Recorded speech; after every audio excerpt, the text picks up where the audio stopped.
اللہ تعالیٰ کا ہمیں شکر ادا کرنا چاہیے جس نے ہمیں اپنی زندگی میں ایک مرتبہ پھر اپنی بخشش کروانے کے لیے اللہ تعالیٰ نے ماہ رمضان کی بہاریں عطا فرمائی۔ رمضان مبارک کی عظمت اتنی زیادہ ہے کہ اللہ تعالیٰ رمضان مبارک کے مہینے میں جنت کے 8 دروازے کھول دیتا ہے، جہنم کے دروازے بند کر دیے جاتے ہیں اور شیاطین کو زنجیروں میں جکڑ دیا جاتا ہے۔ ماہ رمضان مبارک کا جیسے مہینہ آتا ہے رب تعالیٰ کی رحمتوں کے نزول کا آغاز ہو جاتا ہے، اور ایک روایت میں آقا دو جہاں امام الانبیاء صلی اللہ علیہ وآلہ وسلم نے ارشاد فرمایا، اللہ تعالیٰ نے میری امت کو 5 ایسے تحفے عطا فرمائے ہیں جو پہلے کسی نبی کو بھی نہیں عطا کیے گئے۔ امت مصطفیٰ کو یہ 5 تحفے عطا کیے گئے۔ پہلا یہ کہ جب رمضان مبارک کی پہلی رات آتی ہے اللہ تعالیٰ ان کی طرف نظر التفات فرماتا ہے، اور جس پر اللہ کی نظر پڑ جائے اللہ اسے کبھی بھی عذاب نہیں دے گا۔ اللہ اکبر۔ ایک مجھ جیسے گناہگار کی نظر ہے، آپ چند بندوں کا احاطہ کر رہی ہے، اور ایک نظر ہے مصطفیٰ جان رحمت صلی اللہ علیہ وسلم کی،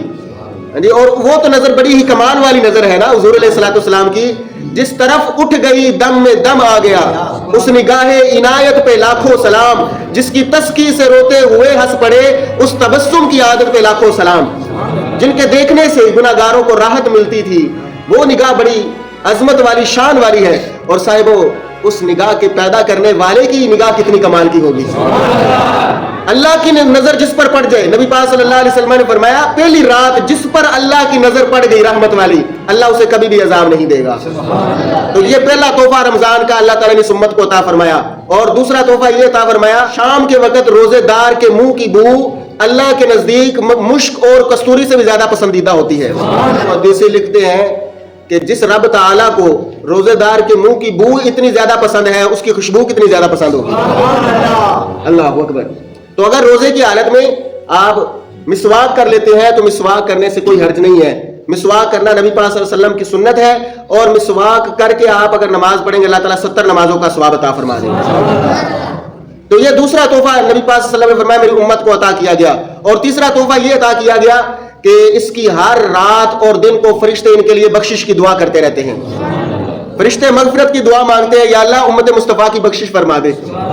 اور چوتھا تحفہ ان کو یہ عطا کیا گیا، حضور علیہ الصلوۃ والسلام فرماتے ہیں کہ اللہ تعالیٰ ماہ رمضان میں جنت کو حکم ارشاد فرما دیتا ہے، اے جنت میرے بندوں کے لیے آراستہ ہو جا، میرے بندوں کے لیے مزین ہو جا، میرے بندوں کے لیے تیار ہو جا، ان قریب میرے بندے دنیا کی تھکاوٹ سے نکل کر میرے دار رحمت میں آرام کرنے کے لیے پہنچ جائیں گے۔ اللہ جنت کو بھی حکم دے رہا ہے کہ جنت کو آراستہ ہو جا۔ اور پانچواں تحفہ یہ ملا، حضور علیہ الصلوۃ والسلام ارشاد فرماتے ہیں کہ جب رمضان مبارک کی آخری رات آتی ہے تو ان سب کی بخشش فرما دی جاتی ہے۔